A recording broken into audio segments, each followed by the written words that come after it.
Someone mentioned on Facebook to me recently that we need to identify one candidate. Well, the truth is, and I want to be as sensitive as possible, if Karen Lewis had been that one candidate and everybody else had gone away, Rahm Emanuel would be running by himself right now. He would be running by the poll. So I think it's good that we have everyone engaged in the process. The debate is good. Now, in terms of Rahm Emanuel saying that he'll pay reparations to those persons who were victimized by John Burge, the situation is the statute of limitations expired for most of those persons. What John Burge did was horrific. He tortured 50 people. It's well documented. He tortured 50 people inside of police stations with other police officers watching and participating, aiding and abetting. So these persons who were tortured had their lives interrupted, and they certainly deserve compensation. I wouldn't personally call it reparations because that suggests something else. But I do believe that there needs to be some compensation for those persons who were victimized by John Burge. I have questions. Yes. How are you doing? You know that South Shore is considered a food desert, and we've been fighting to get a grocery store in this neighborhood for a very long time. The city decided, or was voted, that they could take the next step for eminent domain on that property. And but then the owner said they had another person that was coming in on 5 road from Mexico or wherever he was coming in, so that wouldn't happen. With the eminent domain, do you think that that's a likelihood to happen? If it does happen, I know it takes years because I'm a licensed real estate broker. That can take years of a process to even get the eminent domain. So what would you do to help the South Shore area become less of a food desert? Very good question. I was at the hearing when the CDC decided that it would allow aldermen to take the next step, which is to now present an ordinance in City Council asking for the funding to do an impact study as well as to begin the process of possibly going into eminent domain over the whole Jeffrey Plaza. Because the Walgreens, which was exempt, is now kind of on the table. That concerns me because this is one of the highest producing Walgreens in the country. It is. It's one of the highest producing Walgreens in the country. In addition, you have a lot of other businesses there in that plaza who are living, breathing businesses that are revenue producers. So these people have invested their lives in that, and they actually deserve to be the beneficiary when that center comes back, and that anchor grocery store comes back. I have an initiative. It's called Grocers Community Owned and Operated. And we modeled it after Dominic's. But Dominic's was just a metaphor for a series of locally owned, big box and medium-sized grocery stores that have fresh produce, fresh meat, fresh dairy. They have shelving and spaces for products provided by people who are indigenous to the community, so that the community has input and has involvement, and it's an economic engine for people in the community.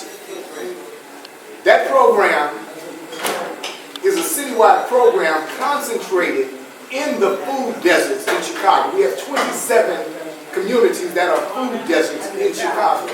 In the 7th Ward, for example, there is no grocery store. So people are shopping, people are shopping at gas stations. And as they shop at gas stations, they're buying foods and items that are not nutritious and not helpful for their child's development and growth. So it's imperative that we address the food desert issue quickly. In terms of Jeffrey Plaza, I met with the alderman and I met with the owner of that property. He has what he considers to be a legitimate potential buyer. I would much prefer to see an owner and a buyer work it out rather than have the city go through the eminent domain process, because as you indicated, that can take 3 years. Meanwhile, the community is starved. Those businesses over there are no longer producing. People work in those businesses. are job producing, revenue producing businesses. So I believe that the owner and a grocery concern can work it out, and they have a design that the community is comfortable with. Not plate glass where employees go back and shop for people, but people can go in just like they did Domino's and freeze shop and pick out their own items. I would be in favor of that.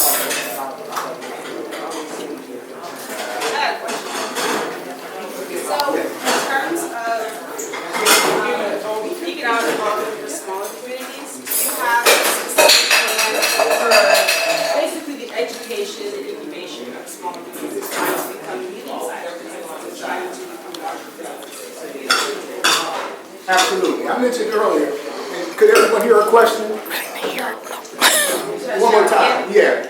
So I was asking if Mr. Wallace had a plan for education of smaller businesses to become medium-sized businesses. There are a lot of education and programs for people to become small businesses, but there are a lot of smaller businesses that actually we need, that is the real engine to become medium or large-sized businesses. So I'm just asking if there are any programs or initiatives for that specific. Certainly. We have a program, public-private program, that would utilize part of that $7.9 billion in capital improvement funds. The capital improvement funds are intended for four purposes. They're intended for education, transportation, economic development, and infrastructure building. So we have not focused on the economic development portion here in Chicago. I want to focus on economic development, starting with small businesses. Chicago's model has typically been to take a McDonnell Douglas or Boeing and invite them to come to Chicago and give them billions of dollars in tax breaks, ignoring the fact that it's the small businesses that create jobs and stabilize communities and pay taxes that help the tax base for the homeowners in a community and help to educate our children through that tax base. I recognize that. So my goal is to take $1 billion of that $7.9 billion and over a 4-year period of time, identify 1,000 businesses in the city of Chicago, local businesses, who have the infrastructure and the track record that says if we give you $1 million as a grant,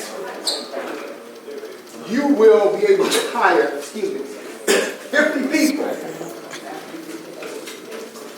And you'll be able to grow your business, take your products, goods, and services, and through technology and marketing, introduce those products, goods, and services into the national and global economy and bring new money, jobs, resources back to Chicago. There are a lot of businesses who have products that, if seen and tasted, would take off. Garrett's Popcorn is an example. Yes. Garrett's Popcorn always has a line a block long. Garrett's Popcorn, if given that kind of support, and it's not limited to Garrett's Popcorn, but businesses like that, if given that kind of support, Garrett's Popcorn could go out to other countries, more countries, because it does have a national and international program. But they can go out to other countries and sell that Garrett's Popcorn because it tastes good everywhere. And the people who make those tin cans that they ship it in and fill the popcorn in those tin cans will be right here in Chicago. So it builds opportunity. One more thing, this week around the magnitude budget for 2015. Now the problem I have is not made public to the public. If you go to the city's website, I did find it, but it wasn't at the city of Chicago's website. I found it at the city clerk's website. So I just want what's your reaction to the introduction of the budget? Yeah, it was faulty in the way he introduced the budget, because even before the city council, they didn't receive a copy of the budget until he was halfway through his budget speak. That's not the fairness and openness that he promised as mayor. And that's critical to me. I think that people ought to be involved in helping to shape the product early on. And the people are represented by their aldermen. It's my understanding that he never went to the aldermen and said, what would you like to see in this budget? They speak for us. So I would appreciate it if he would go to the city council and allow them to have input early on in that budget. That budget is $8.9 billion. It's a massive document. And if you're not an avid budget reader, you can get lost in the minutiae. So people need time to review. We need to know where the revenue is going to come from and what our spending priorities are. So as mayor, I assure you that not only will we have hearings in advance of presenting the budget, but we will listen to the aldermen who represent the people. We will listen to the aldermen who represent the people very early on. Now there's a budget hearing process where people will have input, but in the past, it hasn't had an impact. Once they have a budget, they pretty much stick to it. I think I have one. Oh, you got one? My name is Charles Cal. I'm from South Shore. So as we know, in most wards, the alderman is also the ward committeeman. I feel that that's a conflict of interest because it stifles what can be done in the ward as far as independent thinking goes. So I want to know, do you think it's a conflict of interest for most aldermen to be the ward committeeman as well? I do believe it's a conflict of interest. Now please understand, the alderman is your government representative. The committeeman is your political representative. And it's a conflict of interest starting with this. Because the board committeemen have specific duties and responsibilities. And one of them is to appoint the judges of election. These are people who are paid by the citizens to monitor the election and ensure that it moves about smoothly and orderly. If the alderman is also the committeeman, then the alderman/committeeman gets to appoint those judges. Thank you so much. Thank you so much. And the alderman/committeeman gets to appoint those judges. It gives them a distinct advantage over a challenge. Because if the alderman/committeeman can appoint 250 people to positions of authority in the polling place, he is represented. His challengers, on the other hand, have to hire people out of their own campaign funds to sit and monitor the process.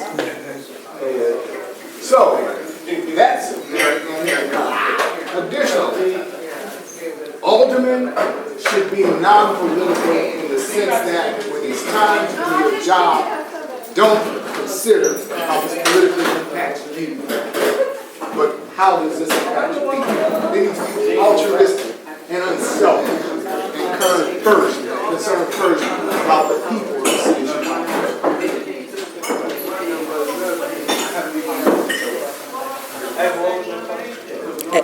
My question was, so as you can see here in South Shore, we have a lot of vacant buildings. And a lot of vacant buildings from our research is happening with people all over the world are actually buying properties from this city. And so I just wanted to know if you had any ideas or any plans for how to curb a lot of that, because we're normally with whatever the bad is. And I'm trying to figure out what to do with these buildings while they're not being used. Very good concern. Back in 1983, we faced the same concern when I was part of the Washington administration. That concern was that game burn was fast-tracking